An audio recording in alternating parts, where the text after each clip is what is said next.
They were saying they were terrible. But what's very interesting is that the job numbers brought the unemployment rate down to 4.7%. And my question to you is, how can the job numbers be so bad and the unemployment rate come down to 4.7%? Well, it's a matter of very bad definition. The unemployment rate is purely a matter of definition. The federal government publishes 6 levels of it. Their unemployment rate 3, they call it U3, is a headline number. That's the one that came down to 4.7%. And that's the one that gets all the headlines. The issue there is that in order to be counted as unemployed in the headline number, you of course, have to be unemployed, but you have to have been actively looking for work in the last 4 weeks. If you've been looking for work for a long time and you've sort of given up looking for work, or you haven't looked for work in the last 4 weeks but still want a job, you're no longer in the headline number. You're counted as what they call a discouraged worker. Mm-hmm.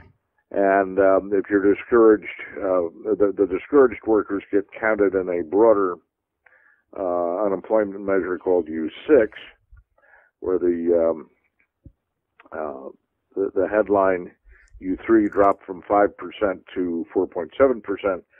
The broader U6 measure held at 9.7%. But if you're in the broader measure and you're discouraged for more than a year, they just drop you from that measure. They no longer count you among the any form of the labor force. Here's where this gets a little tricky, perhaps a little counterintuitive. But usually when you see the unemployment rate drop, the healthy thing, that's when you have an economic recovery and you see the unemployment rate drop, is that the people who are unemployed are getting jobs. So you see the unemployment rate decline, but you see the number of unemployed people going down, but you'll also see a rise in the employed people. That's a healthy circumstance. What happened with the headline numbers for May was they lost something like 480,000 unemployed. They disappeared from the numbers there, but the number of employed only went up by 26,000. You had a large number of people who left the workforce as counted in U3. Presumably they're now counted as discouraged workers, although that wasn't particularly clear either. There's some very serious quality problems with these numbers. But the key with the big drop in the unemployment here, you go back to the trough of the recession, unemployment, the headline number was at 10%. Now it's down to 4.7%. If the decline in unemployment doesn't go into people with jobs, but rather people dropping out of the labor force, you still get a drop in the unemployment rate. And that's been the bulk of the improvement in the unemployment rate. It's been people dropping out of the labor force, not getting employed. And that's one thing that has the Fed chair, Janet Yellen, concerned, because one of her favorite numbers to look at is what they call the participation rate. That's the ratio of the labor force to the population. And along with that improvement in the unemployment rate on Friday, the participation rate dropped by 0.2 percentage point. It's near an historic low. There's a serious problem here with people not being able to find work and giving up looking for work. And if you go beyond that 1 year, and you'd still like to work, but you can't get a job, the government doesn't count you. I still estimate it. You have to keep in mind here that back in 1994, the government redefined the way it counts unemployment, redefined the questions for the surveys. They used to count people as discouraged workers, irrespective of how long they had been so-called discouraged. Now they don't count them after a year. it was used to be a measure that would pick up the displaced workers, people who'd like to work, but let's say because of NAFTA, a plant was shut down in their town and they couldn't find a place to work and they didn't want to move out of town. If you count it the way it used to be counted and look at the displaced workers there, you're looking at a national unemployment rate that would be probably up around 23%. So that where the headline unemployment rate declined for May, and the broadest government number stayed unchanged, mine went up a notch to 23% because of increasing burden of the displaced workers. So with an unemployment rate from your calculations at around 23%, wouldn't you say that we're kind of like in a depression right now? Well, that's an area that's never been well defined.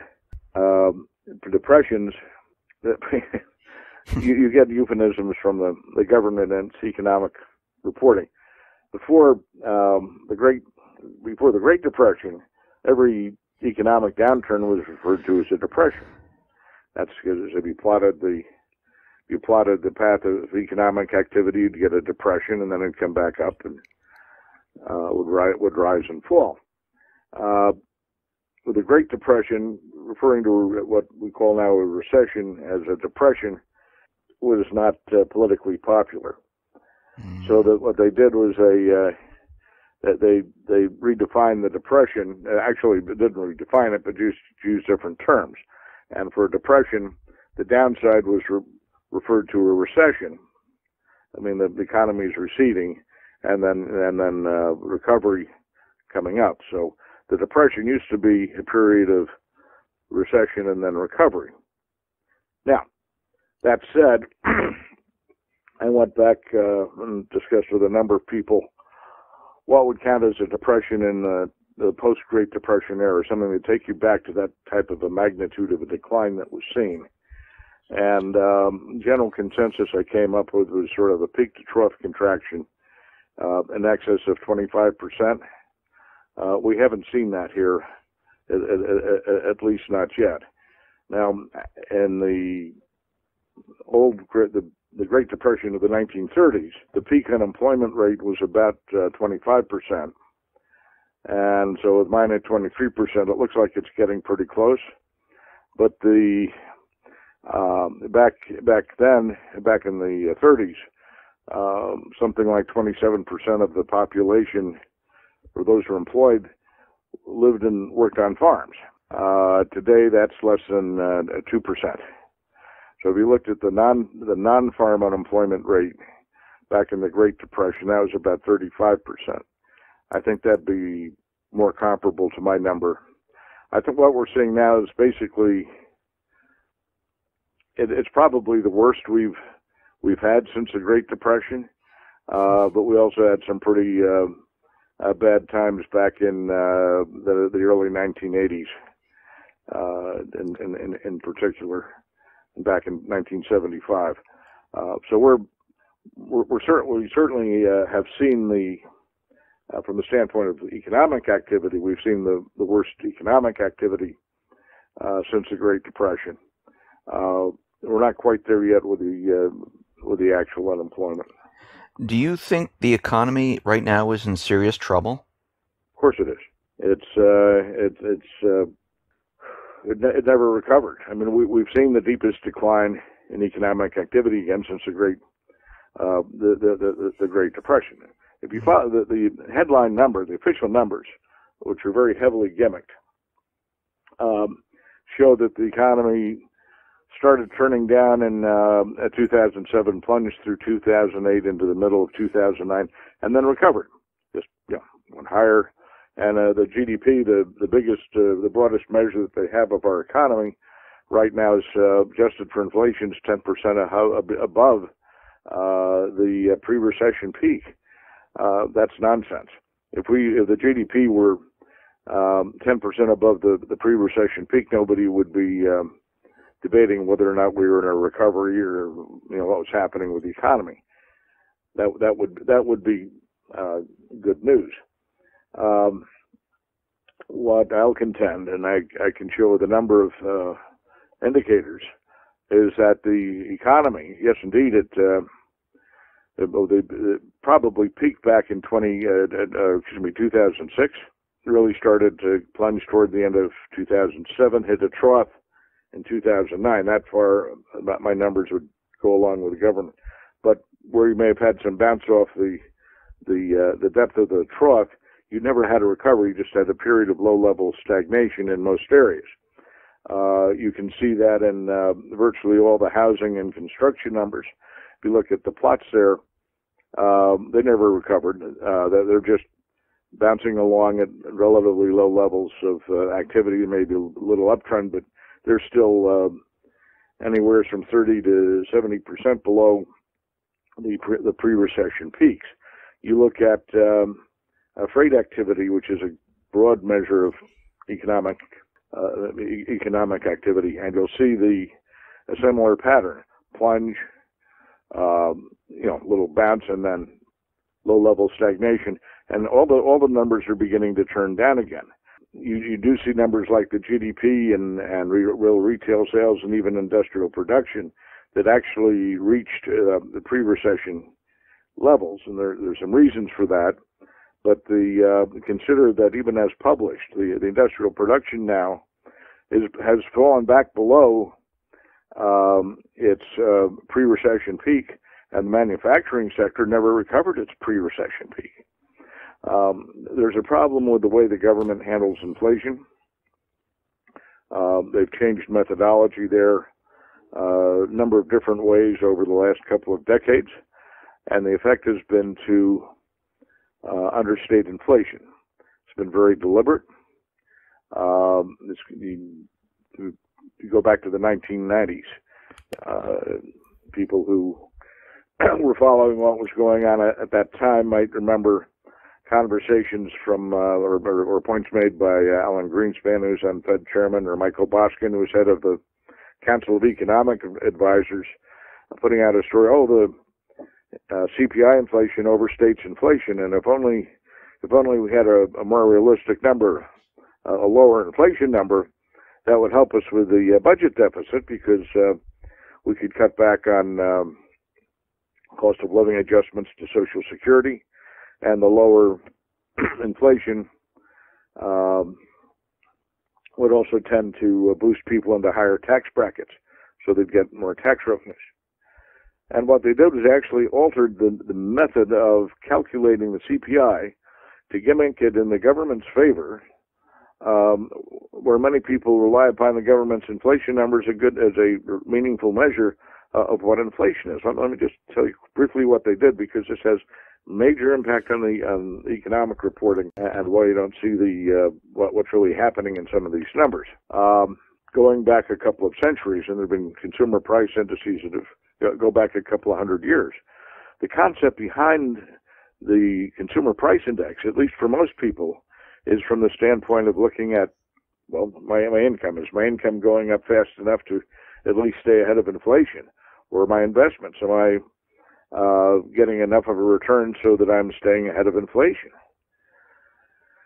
The way inflation was looked at there was as a measure of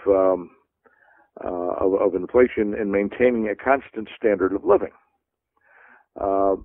Very simply put, they'd say take a pound of beef, a gallon of gas, loaf of bread. They'd price that basket of goods out 1 year. They'd then price out that exact same basket of goods the next year, and however much the price had changed, that was the rate of inflation, that rate of annual inflation.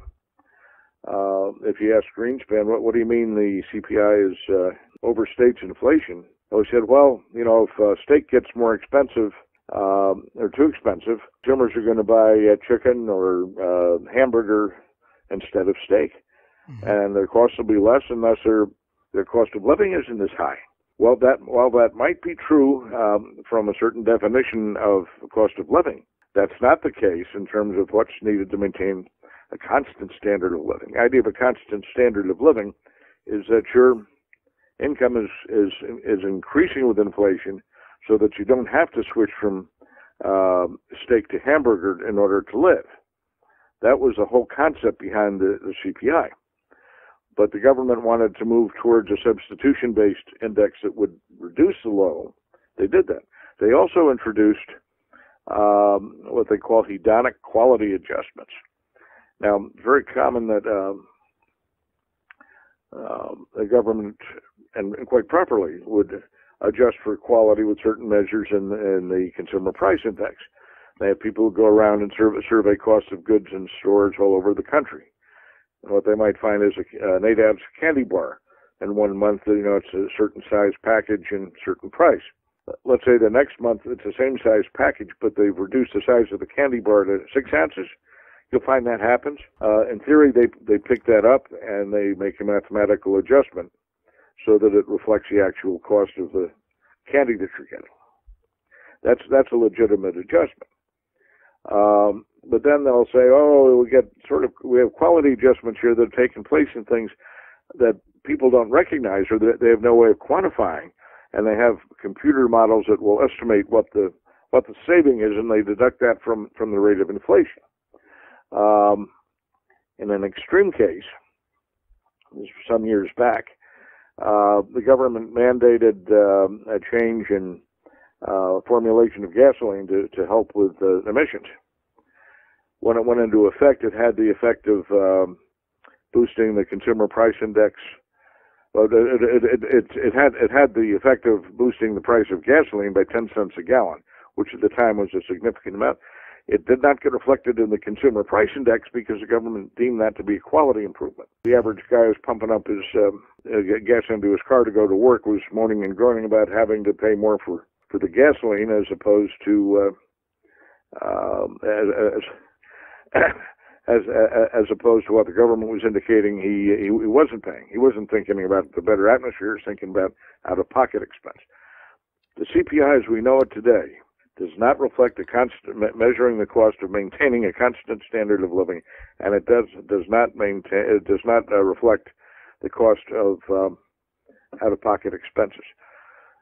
Now, how this affects the economy, and in terms of aggregate change here over time, somewhere between 3.5 and 7.5 percentage points on an annual basis. I mean, when they're looking at inflation right now, that's about 1%. You're looking at something that in reality most people would think would be over 4%, if not more.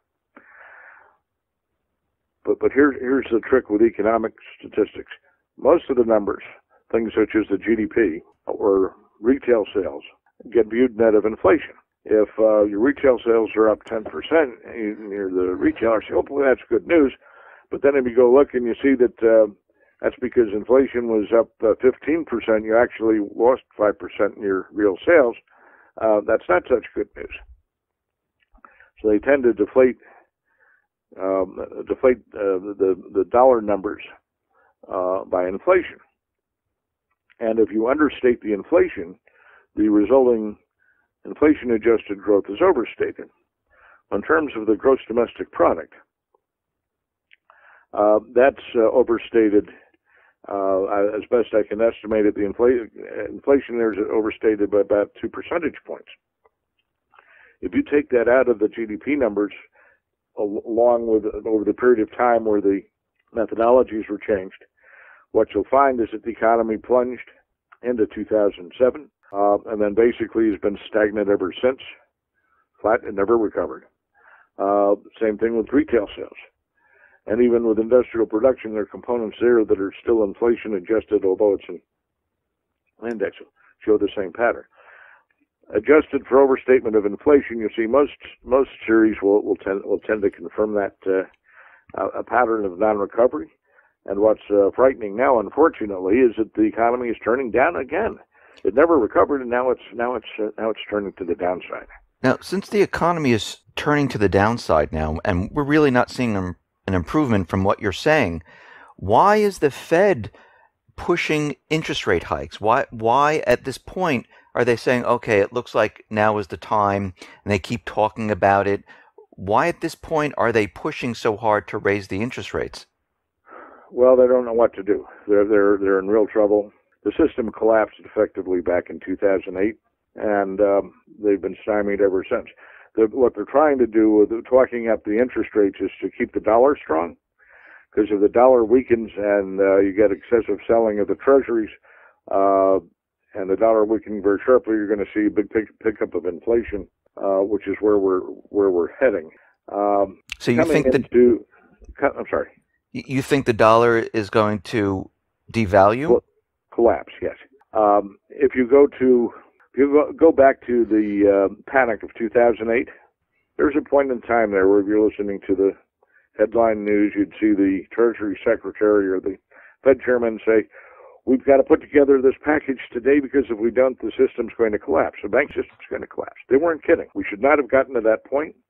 It was a culmination of decades of abusive economic and fiscal policy, but they wouldn't let the system collapse. They're afraid of a 1930s-style banking collapse, which would have been deflationary. Because what happened back in the 30s was as the banks collapsed, people had their money on deposit with the banks, lost their money.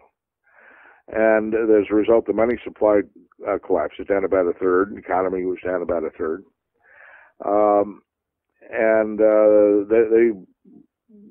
They made the decision at that point in time to do whatever they had to do to save the banking system. They were not going to let it collapse. And they did whatever they had to do. They bailed out any entity they had to. They created what cash they needed. They guaranteed all deposits.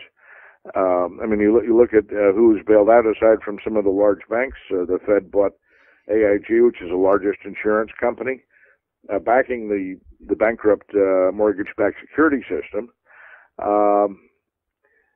Whatever area they had to prop up, they did. And the Fed had the ability to create whatever money it wanted.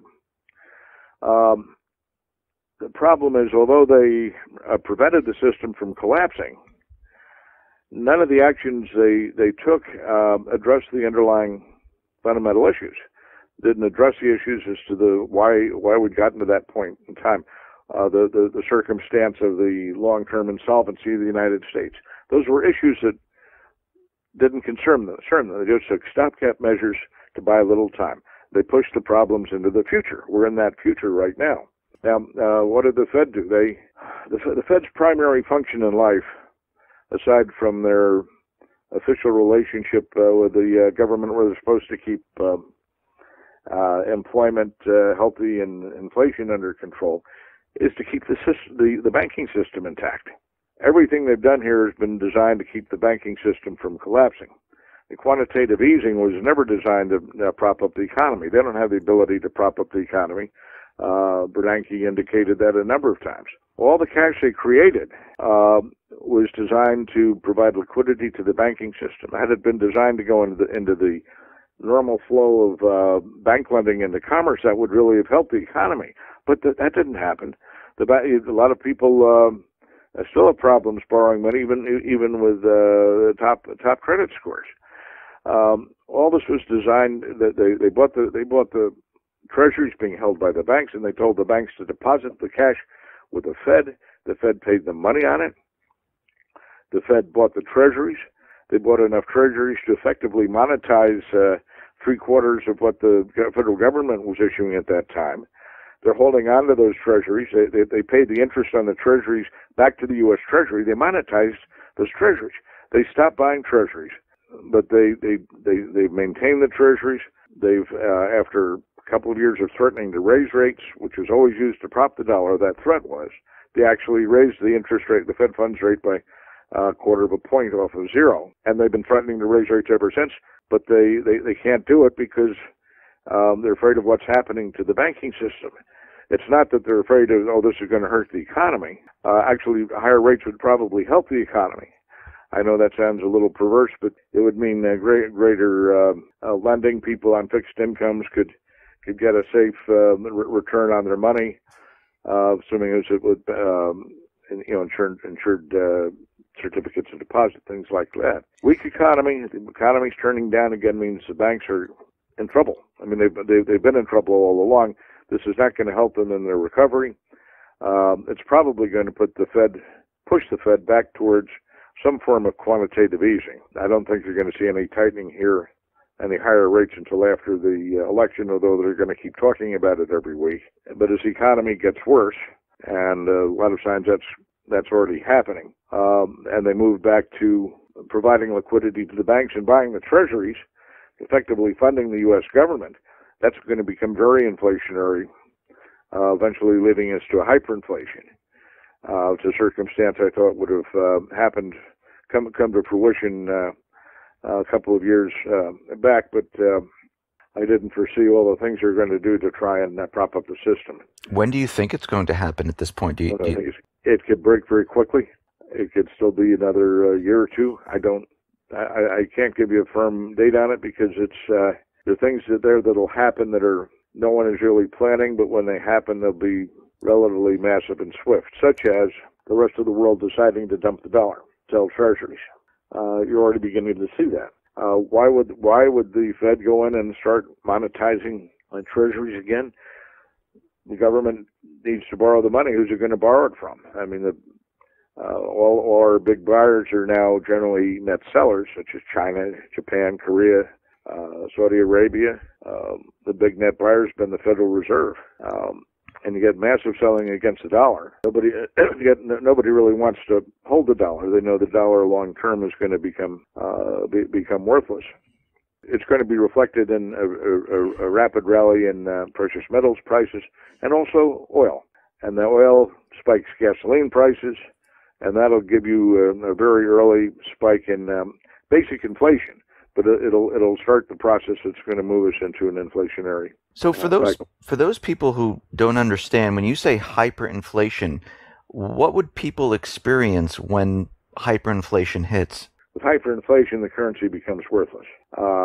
Literally worthless. You want to be holding some hard assets such as gold coins. They'll retain their purchasing value. To give you an example, there are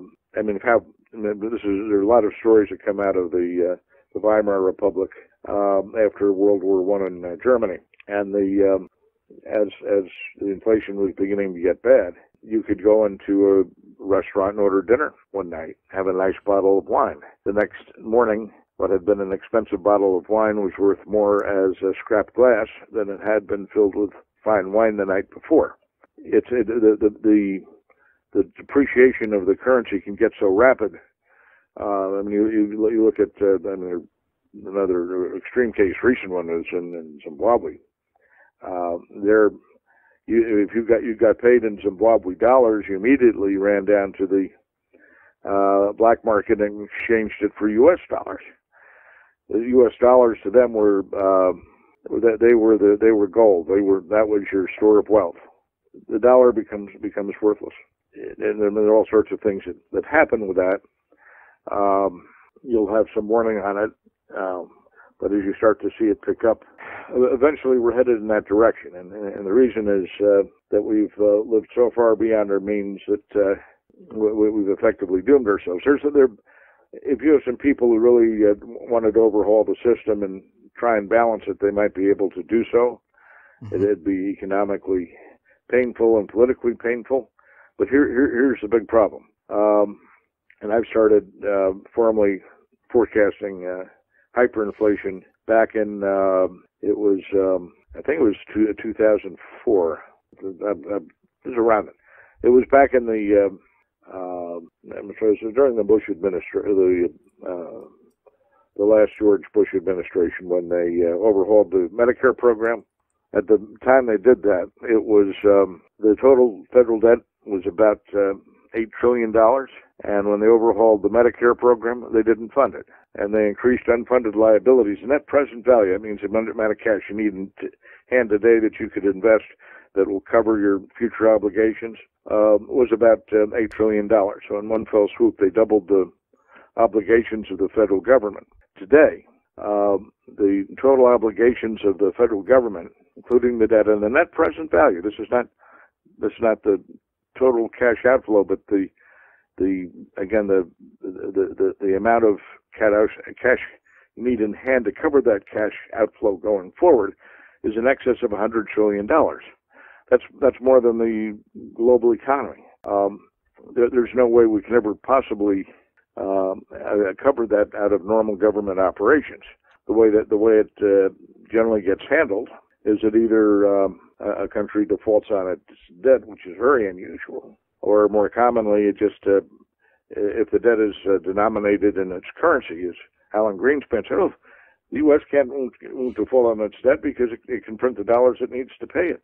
That's exactly what they do. They print the dollars to pay their obligations. But in the process, they have to create so many new dollars that the dollar becomes worthless. It creates the inflation. And that's ultimately where you're heading.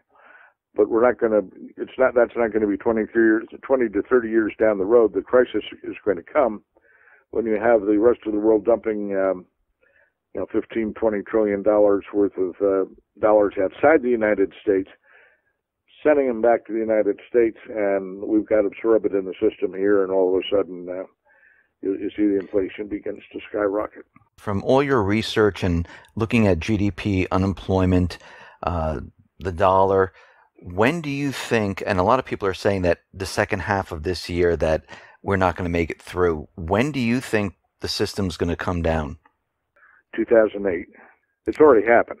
And the difference here, in 2008, the Fed and the Treasury committed to saving the banking system as opposed to letting it fail. I'm not saying I'd do anything different. I mean, you wouldn't have wanted to see the system with the banking system failing. But at that point, they committed themselves to inflation as opposed to deflation. The people out there looking are saying, the debt's going to collapse. We're going to have deflation.